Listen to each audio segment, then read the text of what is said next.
জিন সাপ আতঙ্ক ছড়িয়ে পড়েছে গ্রাম জুড়ে। অদৃশ্য সাপের দংশনে আতঙ্কিত গ্রামের বাসিন্দারা। বন্ধ করে দেওয়া হয়েছে শিক্ষা প্রতিষ্ঠান। রাত নেমে এলেই বাড়ছে অদৃশ্য জিনের সাপের দংশনের আক্রমণ রোগীর সংখ্যা। ভিড় বাড়ছে স্থানীয় ওঝার দরবারে। তবে এটিকে মনস্তাত্ত্বিক সমস্যা বলেছেন চিকিৎসকেরা। বিস্তারিত আশরাফুল ইসলামের পাঠানো তথ্যচিত্রে ডেস্ক রিপোর্টে। হাতে গাছের বাকল, মুখে মৃদু আওয়াজে মন্ত্র পড়ছেন ওঝা। কথিত জিন সাপের দংশনে আক্রান্ত রোগীদের চিকিৎসা চলছে এভাবেই। পাশে বসে ওঝার মন্ত্রপাঠ দেখছেন রোগীর স্বজনরা। হাতের আঙুলের ফাঁকে অজানা গাছের শেকড় গুজে রোগীর দেহের বিষক্রিয়া পরিমাপ করছেন ওঝা আলী আহমদ। এভাবেই প্রতিদিন কথিত জিন সাপের কামড়ে আক্রান্ত 15 থেকে 20 জন রোগীর চিকিৎসা দিচ্ছেন তিনি। আমার কাছে এনারা আসছে, আসার পর আমি হাত চালকদের দেখছি যে এনাদের গায়ে সব বিষ হয়ে গিয়েছে। বিষ হওয়ার পরে আমি তখন ট্রিটমেন্ট দিয়েছি, বিষ নামাচ্ছি। নামানোর পরে যাই আল্লাহর মধ্যে তারা সুস্থ হয়ে যাচ্ছে বা ভালো হয়ে যাচ্ছে, আর কোনো সমস্যা ওদের হচ্ছে না। অতিরিক্ত মাথা থেকে পাতলা পর্যন্ত শুধু জ্বলে পুড়ে ছাই হয়ে যাচ্ছে। মনে করছি যে প্রেশার টিসার বেড়েছে নাকি, গ্যাস বেড়েছে। এবার ওষুধ আনতে গেলাম, যেটা গ্যাসের বড়ি খেলাম, রাজু ভাই দোকান থেকে চা খেলাম, তাও আমার শরীর ঠান্ডা হচ্ছে না। মনে হচ্ছে যে আমার গা হাত প্যাকেট জ্বলে পুড়ে শেষ হয়ে যাচ্ছে। এবার খালার কাছে ফোন দিলাম, কছে তুমি দ্রুত সকালবেলা চলে আসো। সারাটা রাত আমি এক ফুটা ঘুমাতে পারিনি। ঝিনাইদহের কালীগঞ্জ উপজেলার একতারপুর গ্রামের বাসিন্দা আবুল হাসান বাটু।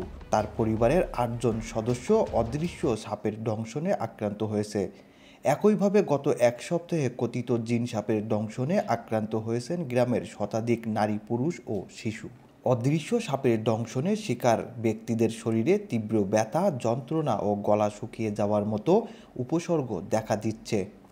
শরীরের তীব্র অস্বস্তির সাথে সাথে কমে যাচ্ছে দৃষ্টিশক্তির স্বচ্ছতাও। স্থানীয়রা বলছেন, অদৃশ্য সাপের কামড়ে অনেকের শরীরে কোনো ক্ষতচিহ্ন নেই, তবে কয়েকজনের শরীরে সাপের কামড়ের মতো ছোট ছোট ক্ষত তৈরি হয়েছে বলে দাবি ভুক্তভোগীদের। দিনের বেলায় সাপের দংশন কম থাকলেও সন্ধ্যা ঘনিয়ে এলেই বাড়ছে আক্রমণ। সাপ দেখতে না পারায় রোগীদের হাসপাতালে না নিয়ে ওঝার মাধ্যমে দেয়া হচ্ছে চিকিৎসা। কথিত জিন সাপের উপদ্রবে বন্ধ করে দেয়া হয়েছে গ্রামের একমাত্র নুরানি মাদ্রাসা। তাই দ্রুত স্বাস্থ্য বিভাগকে তদন্ত করে ব্যবস্থা গ্রহণের দাবি স্থানীয়দের। দোকান থেকে বাড়ি এসে বসলি, তারপরে আবার জ্বলে পুড়ে যাচ্ছে। তারপর সবার সাথে বলেছি, বলার পরে কাছে ওজার কাছে যেতে হবে। এবার মোটর সাইকেল পাঠিয়ে দিল, ওখান থেকে দিলে আমার নিয়ে গেছিল। নিয়ে যাওয়ার পরে বেশ নামাই দিল ওজা। আমার ঘরে খুব সমস্যার মধ্যে আছি, কি জন্য এই সাপে কি জন্য আমাদের কামড়াচ্ছে। এইটা একটু কোনো লোক পূজার কাজে সিরিয়াল দিতে আসছে। গ্রামে আমাদের আর মাদ্রাসা আছে, সে মাদ্রাসারা বন্ধ দিয়েছে, কোনো লোক আতঙ্কে ভয়তে আসছে না। তাই এটা একটু সরকারি কায়দায় যদি কেউ ব্যবস্থা করে, সেরকম লোক যে থাকে, তাহলে আমরা একটু উপকার পাই। একতারপুর হাফেজিয়া মাদ্রাসা এই সাপ আতঙ্কের কারণে মাদ্রাসাটি বন্ধ রয়েছে। আসলে আমার পরিবারে আমার নিজেরই পরিবারে 8 জনকে দংশন করেছে সাপে। আসলে আমরা কিন্তু সাপ দেখতে পাচ্ছি না। আসলে কৃষি কামড়াচ্ছে, আমরা এটা বুঝতে পারছি না।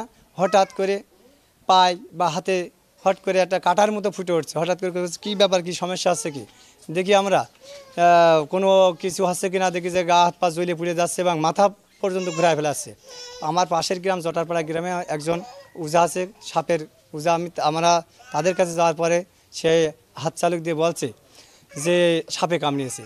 সাপ আতঙ্কে আমাদের এই গ্রামের এই মাদ্রাসা, এই প্রতিষ্ঠানে ছেলেপেলে ঠিকমতো আসতে পারছে না, আপাতত বন্ধ রয়েছে। তবে গ্রাম জুড়ে ছড়িয়ে পড়া অদৃশ্য জিন সাপের দংশন আতঙ্ক ও ভুক্তভোগী রোগীদের অসুস্থতার উপসর্গ নিয়ে ভিন্ন কথা জানালেন এই সরকারি কর্মকর্তা। আমার কালীগঞ্জ উপজেলার রায়গ্রাম ইউনিয়নের একতারপুর গ্রামে বিগত 10 দিন আগে একটা সাপে কামড়ানো রোগী এসেছিল এবং সেই রোগী আমার উপজেলা স্বাস্থ্য কমপ্লেক্স আসার পরে চিকিৎসা নিয়ে সুস্থ হয়ে যায়। এর পরবর্তীতে ওই একই গ্রামে ওই যে রোগীকে সাপে কামড়িয়েছিল তার আশেপাশের লোকজনের প্রায় এক ধরনের শোনা যাচ্ছে যে তাদেরকে জিন সাপে কামড়াচ্ছে বা কিছু সমস্যা, মাথা ব্যথা বা গা ঘামা বা অস্থিরতা এই ধরনের দেখা দিচ্ছে এবং তারা পার্শ্ববর্তী ওঝার দিয়ে ঝাড়ফুঁক নিচ্ছে, কিন্তু আমাদের হাসপাতালে এখনও পর্যন্ত কেউ আসে নাই। যার কারণে এটা আমরা এক ধরনের সাইকোলজিক্যাল ইলনেস বলে মনে করছি। তো আমাদের মাঠকর্মী আছে এবং আমাদের যেহেতু আগামীকাল শুক্রবার, আমাদের স্বাস্থ্যকর্মী আছে, ওদেরকে পাঠিয়ে আমরা ওদেরকে কাউন্সিলিংয়ের একটা ব্যবস্থা করব, মানসিক স্বাস্থ্য উন্নয়নের জন্য একটা ব্যবস্থা করব। গত এক সপ্তাহে কথিত জিন সাপের দংশনে এই গ্রামে অন্তত শতাধিক বাসিন্দা আক্রান্ত হয়েছেন বলে দাবি স্থানীয়দের।